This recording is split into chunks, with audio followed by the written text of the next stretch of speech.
Eventos finais, capítulo 3. Quando sucederão estas coisas? Os discípulos interrogam a Cristo acerca de sua volta.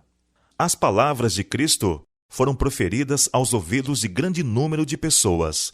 Mas quando ele se achava só, sentado sobre o Monte das Oliveiras, Pedro, João, Tiago e André foram ter com ele. Dize-nos, perguntaram, quando serão estas coisas? E que sinal haverá da tua vinda e do fim do mundo? Jesus não respondeu aos discípulos falando em separado da destruição de Jerusalém e do grande dia de sua vinda. Misturou a descrição dos dois acontecimentos. Houvesse desenrolado perante os discípulos os eventos futuros, segundo ele os via, e não teriam podido suportar esse espetáculo.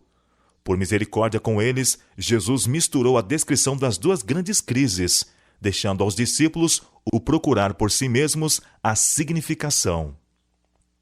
O tempo da volta de Cristo não é conhecido.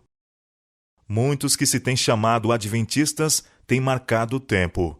Repetidamente marcaram uma data para a vinda de Cristo, e repetidos fracassos têm sido o resultado. O tempo exato da vinda do nosso Senhor, diz a Bíblia, acha-se além do conhecimento dos mortais. Mesmo os anjos que ministram aos que hão de ser herdeiros da salvação não sabem o dia nem a hora. Porém, daquele dia e hora ninguém sabe, nem os anjos do céu, mas unicamente meu Pai. Não devemos saber o tempo exato para o derramamento do Espírito Santo ou para a vinda de Cristo. Por que Deus não nos deu esse conhecimento? Porque se o fizesse, não faríamos correto uso dele. Desse conhecimento resultaria um estado de coisas entre o nosso povo que retardaria consideravelmente a obra de Deus no sentido de preparar um povo que permaneça em pé no grande dia que está para vir. Não devemos viver em excitação quanto ao tempo. Não sereis capazes de dizer que ele virá dentro de 1, 2 ou 5 anos, nem deveis protelar sua vinda, declarando que talvez não ocorra dentro de 10 ou 20 anos. Aproximamo-nos do grande dia de Deus. Os sinais estão se cumprindo, e, no entanto, não temos uma mensagem que nos diga o dia e a hora do aparecimento de Cristo.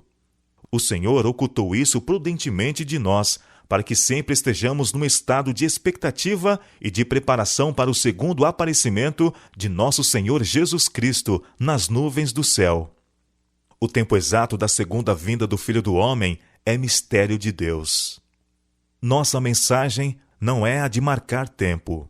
Não pertencemos à classe de pessoas que definem o exato período de tempo que decorrerá antes da segunda vinda de Jesus com poder e grande glória. Alguns marcaram certo tempo, e quando esse tempo passou, seu espírito presunçoso não aceitou a repreensão, e eles têm marcado diversas outras datas. Numerosos malogros sucessivos caracterizaram-nos, porém, como falsos profetas. Deus não dá a nenhum homem uma mensagem de que decorrerão 5, 10 ou 20 anos antes que termine a história deste mundo.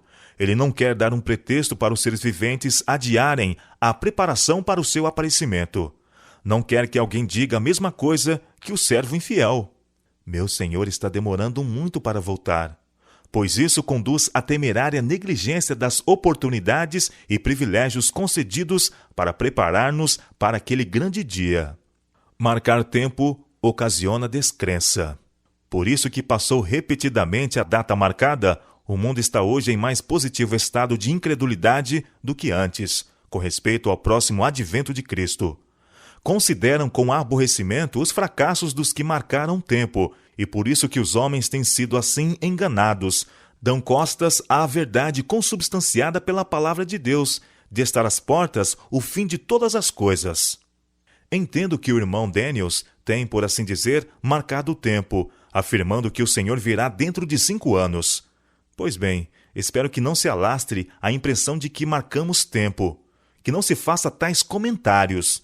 Eles não produzem nenhum benefício. Não procureis obter um reavivamento com base em algo dessa natureza, mas seja usada a devida cautela em toda a palavra proferida, para que pessoas fanáticas não se aproveitem de alguma coisa para produzir um excitamento, entristecendo assim o Espírito do Senhor.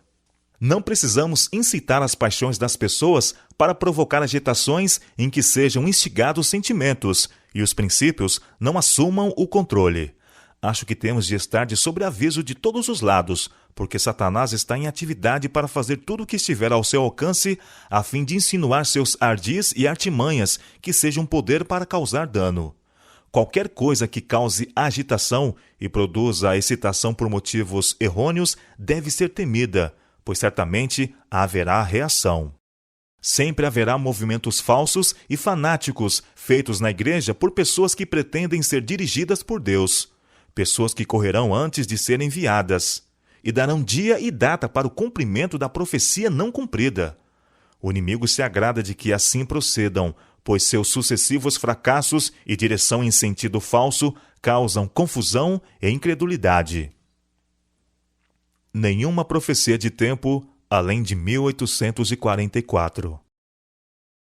Declarei positivamente na reunião campal de Jackson a esses grupos fanáticos que estavam fazendo a obra do adversário das almas.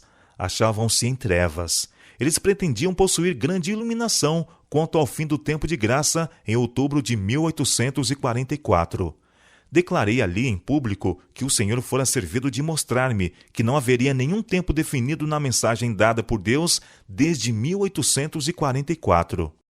Nossa posição tem sido a de esperar e vigiar, sem proclamações de algum tempo para interpor-se entre o fim dos períodos proféticos em 1844 e o tempo da vinda de nosso Senhor. O povo não terá outra mensagem sobre um tempo definido. Depois desse período de tempo, estendendo-se de 1842 a 1844, não pode haver um traçado definido do tempo profético. A contagem mais longa vai até o outono de 1844. Ellen White esperava a volta de Cristo em seu tempo. Foi-me mostrado o grupo de pessoas presentes à assembleia, disse o anjo. Alguns, alimento para os vermes, alguns submetidos às 7 últimas pragas, alguns estarão vivos e permanecerão sobre a terra para serem transladados por ocasião da vinda de Jesus.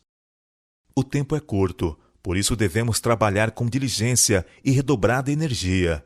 Nossos filhos talvez nunca ingressem na faculdade. Na realidade, não é prudente ter filhos agora. O tempo é curto, os perigos dos últimos dias estão sobre nós, e as criancinhas, em grande parte, serão levadas antes disso. Nesse século do mundo, quando as cenas da história terrestre em breve hão de terminar e estamos prestes a entrar no tempo de angústia, tal como nunca houve, quanto menor o número de casamentos realizados, tanto melhor para todos, homens e mulheres.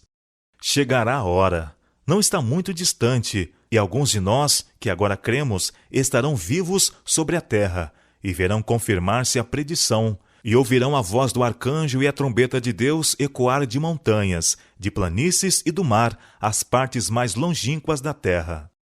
O tempo de prova está exatamente diante de nós, pois o alto clamor do terceiro anjo já começou na revelação da justiça de Cristo, o Redentor que perdoa os pecados. A demora explicada. A longa noite de trevas é probante, mas em misericórdia é adiada amanhã, porque se o Mestre viesse, quantos se achariam desapercebidos? Houvessem os adventistas, depois do grande desapontamento de 1844, sustido firme sua fé e seguido avante unidos, segundo a providência de Deus lhes abriu o caminho, recebendo a mensagem do terceiro anjo e no poder do Espírito Santo, proclamando-a ao mundo, haveriam visto a salvação de Deus. O Senhor teria operado poderosamente com os esforços deles. A obra haveria sido concluída, e Cristo teria vindo antes para receber seu povo, para dar-lhe o seu galardão.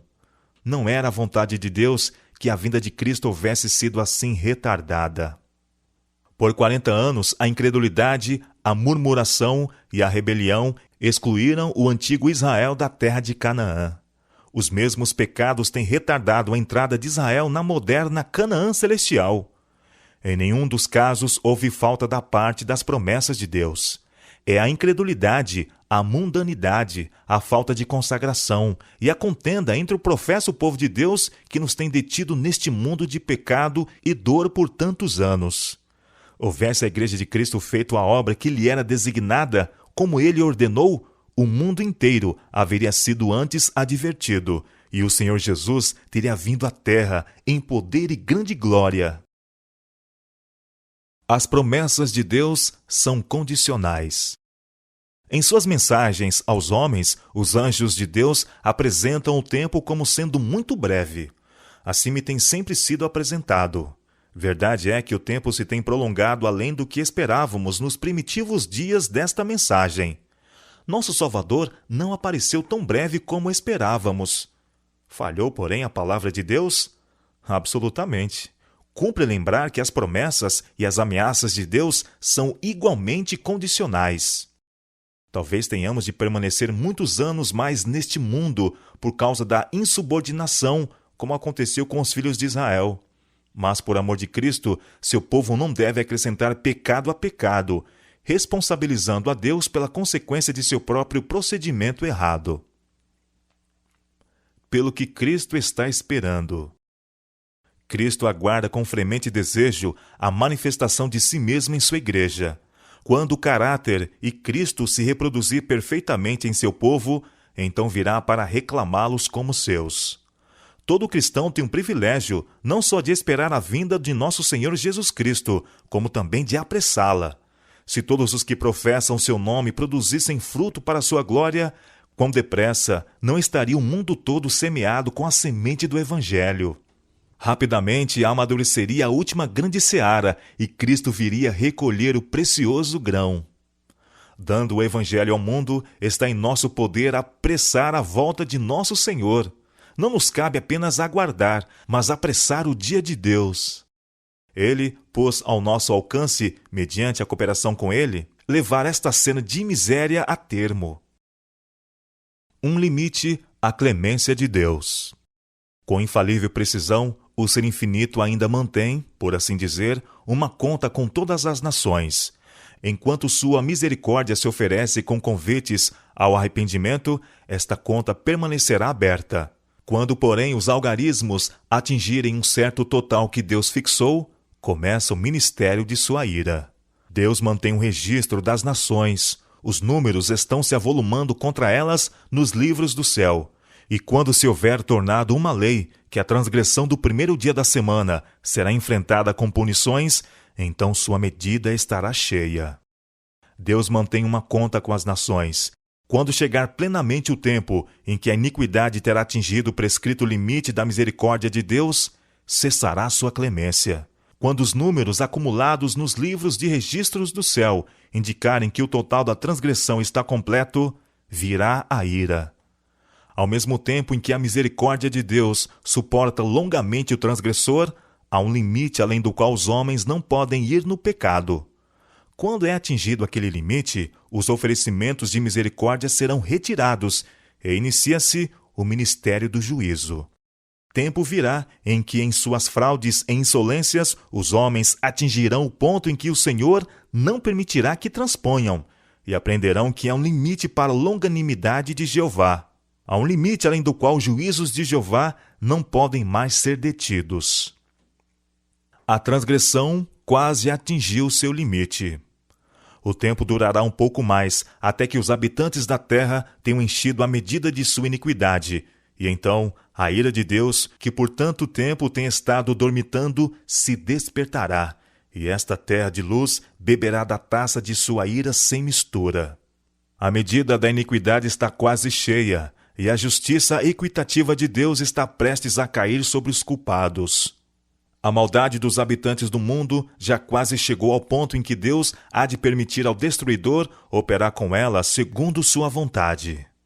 A transgressão já atingiu quase seus limites. O mundo está cheio de confusão, e em breve apoderar-se-á das criaturas humanas um grande terror. O fim está muito próximo. Nós, que conhecemos a verdade, nos devemos estar preparando para o que está prestes a arrebentar sobre o mundo numa esmagadora surpresa. Devemos ter em mente o grande dia de Deus. Precisamos acostumar-nos a pensar e demorar-nos sobre as grandes cenas do julgamento que se acha precisamente diante de nós.